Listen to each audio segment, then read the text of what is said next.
Ella, the pressure's on. Oh no, I started the video and people are watching. Hey, reminder, please be quiet, everybody. Oh, in this video, what I'm going to do is I'm going to show you how to use the pen tool and the curvature tool to trace a symbol that you found on the internet that you want to have that's relatively close, or I guess an idea of your symbol. Remember, we're not trying to steal these symbols. We're not trying to recreate the exact same thing. We're making our symbol from it. All right, but tracing can be part of our creation. Now, coming in, I go into the internet. And one of the things that I'm going to do right away is I'm going to go, and I already searched the Vikings logo over here. One of the things I want to explain that I've done is I searched it, I clicked on the images underneath, and then I went and I clicked into one of these thumbnails on one of the symbols that was close to one of the things that I want to recreate in my Illustrator file. Now, once I get here and I click in, the next thing I'm going to do is I'm going to minimize my Illustrator because it's kind of in the way of my H drive in the background. And then you would click and drag and drop into your H drive. Mine's not working today, so I'm going to put mine actually in this little H drive folder I've made that will kind of put it there. Now, when I drag and drop it in, the next thing I'm going to do is you go to your H drive. Remember, mine's the folder. Double click it to open it up. And one of the things that you're going to see here is that I have a symbol that I don't know what it is. It came in as a really weird name. It's got a EF099 or D4. It's long and doesn't mean anything. So I right click it to rename. All right, or I can come in and select it once and then select it again to just type Vikings logo. All right, now that I have that in there, the next thing I'm going to do is go back to my Illustrator. Now, in my Illustrator, the way I get it into my document is by doing a File, Place. Once you get here, you have to go and navigate to your H drive. All right, so yours would be your desktop to your H drive. Mine is in there already. I'm in my H drive folder, so I can just click on my Vikings logo and push Place. Once I get in here, I will click. It will probably make it bigger than what it looked like it was going to be, and that's totally fine. If it comes in pixelated, it's not a big deal because we're going to be redrawing this anyways, so it will end up smoothing itself out. Now, one more thing to remind you about is make sure you have your window menu and the control portion turned on. Otherwise, you lose a lot of these things going across the top. But the next thing I'm going to do is this. Oh, one more thing reminding you about keep your image large. All right. If anything, make it oversized right now, and we can make it smaller later. If you make it smaller, try to make it smaller, you'll lose some of those, I guess, movement points you can do. It's going to jump around a lot when you try to click and drag and move existing anchors. Now, the next thing I do is I go to the pen tool. With my pen tool, what I'm going to do is look at my symbol I'm making here, and some symbols are a little easier than others. This one I think I'm looking at is I'm always thinking about shapes. All right. So the first shape I'm going to make is the shape of a horn. I'm not going to make two horns, so I'm going to just duplicate and move the other one back. And then I'm going to make a symbol of the helmet and then kind of go on further. I'm only going to make the helmet and then I'm going to kind of stop this design, but you can keep on going and do the rest of it, just kind of following those same principles. Now, coming in, pen tool, wherever I click, first of all, I'm going to turn my colors right away here to black and white. So that's the default portion right there. Click to turn it black and white. And I'm going to turn my fill color off, because I don't want to fill it in when I'm tracing. So I click here, I click another outside point over here, I click to the point over here, and then I come back to my original mark and I click one more time. So I just made like a random triangle, but I know that I can use my curvature tool next to come in and click to add points and bend points to make it look like the horn. So the next thing I'm going to do is click and add some points, bend there. I'm also going to click and add a point, bend this back up over here. And one more thing the curvature can do besides clicking and adding points is move existing points. So you can move existing points kind of around where you want them to be. And I'm going to find out I have to add a few more there. One up here, clicking and dragging, bending that back. This one back the other way. Moving this point around. And don't be afraid to zoom in and see what you're working on. Alt key zooming in. And then down here, moving this point down a little bit and adding a point over here to move down. All right. Now, a reminder that we're not making the exact same thing, so it doesn't need to line up perfectly. All right. We're not copying. We are making our own stuff from these ideas. Coming in here, clicking right in the middle, clicking and drag this back up, and then adding my point up here on top to bend it around. One more point right here to bend that back, and kind of make yours the way you want it.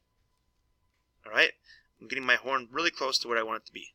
And then lastly here at the end, a little bulge in the front of the horn. One more thing the curvature tool can do is we can come in and we can double click points that should be curved instead of rounded. So this one right here looks like a straight angle. Double click it and it changes it. Now the next thing I'm going to do is I'm going to move this off with the selection tool. Just selecting my path that way, moving it over. I can turn that back to black and white. That's the way I want those colors to be. And I have one horn done. The next thing I'm going to do is move into the helmet. So zooming in what I'm doing, pen tool, clicking, going to the other outside point, clicking, going to the top point there, clicking, once again making a triangle. Notice right now my fill color filled this in, because I forgot to turn it off again. So select the fill color, turn that off to none, and then click one more time here. Now I've completed that shape. Moving to my curvature tool, clicking and dragging to bend, clicking and dragging to bend, bending this portion right here down a little bit, and then moving this anchor up a little bit so my bend happens a little more closely to where it should be. Down here in the bottom, I am going to bend it up just a little bit, and then I'm going to add that anchor right here, and one more anchor over right here because I know that I'm going to have to bend this down too. Notice how it's kind of making it bend and distort. Remember, the double click makes it a straight angle off of there. And I can move my points around if they bother me where I want them to be with my curvature tool. Alright, now I have my helmet taken care of. I'm going to turn my fill color on, this time to black. So now I have a black on black helmet. I'm going to go out of here. And I'm going to go back to my selection tool. I'm just going to move this off right now. And I'm just going to kind of make my helmet on the side. Taking my horn, now putting in front. One of the things we're going to notice here is that this should be in front, but right now it appears behind. So I have to go and select my horn, right click it, arrange, and then bring to front. And I can move it around with my cursor keys or by clicking and dragging to make it the way it should look. And then the next thing I'm going to do is I'm going to duplicate this. So I hold the Alt key, it's already selected, and I click and drag it going back. I'm going to zoom out just a little bit so I can kind of see how the horns look in that other one. And it's really, really close. Alright, if you wanted to put a little bit of an angle on there, we could rotate it. Just put a little bit more of an angle on that one. And then the last thing we're going to do here is this one should be in the back. So we right click it. And we go in here and we arrange, send to back. Now, things you're noticing is now we have a little extra. So I'm going to come in and use my selection tool along with my shape builder tool to come in and hold the Alt key down to click and drag into those portions and delete my extra. Trims it off where it exists. Now if I deselect, we're looking similar to what we over there. If you wanted to add some of these details, a couple ways you could do it is you could come in, you could use your line tool to just make a few lines.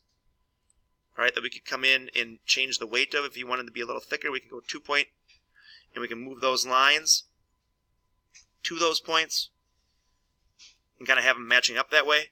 A reminder that you could use your curvature tool then to come in and take that existing point. Sorry, I'm going in and out crazy here. And kind of move that around. Alright, if I wanted to bend that, I could click and bend that point. Okay, remember I could also hold the Alt key down with my selection tool then and make another one of those. This time I'm going to take it and bend it back the other way just a little bit. Alright, and if it looks funny on my end, I'm just going to kind of move it down. Selection tool, move it over. So it kind of blends in with that point. And the more I zoom out, the more it's going to look normal that way. Another thing we can do is use that brush tool. The brush tool allows you to click and drag, and it will make some shapes that we have there. And the brush tool is the one that I use very little because I'm not very artistic. My hand-eye coordination isn't perfect, so I use a lot of the other more technological tools, I guess, to do it. Help me out with my artistic ability. But the brush tool worked there also. Now, lastly, I would keep on doing the rest of the things the same idea. I would make the hairpiece being one shape, add the details later on. I would make the face being one shape, the eyebrow, the mustache, and I keep on adding them as like kind of puzzle pieces to my design or to my drawing that I made. I hope this video helps. The way we learn the curvature tool and the pen tool is by practicing. Alright? Thanks for watching.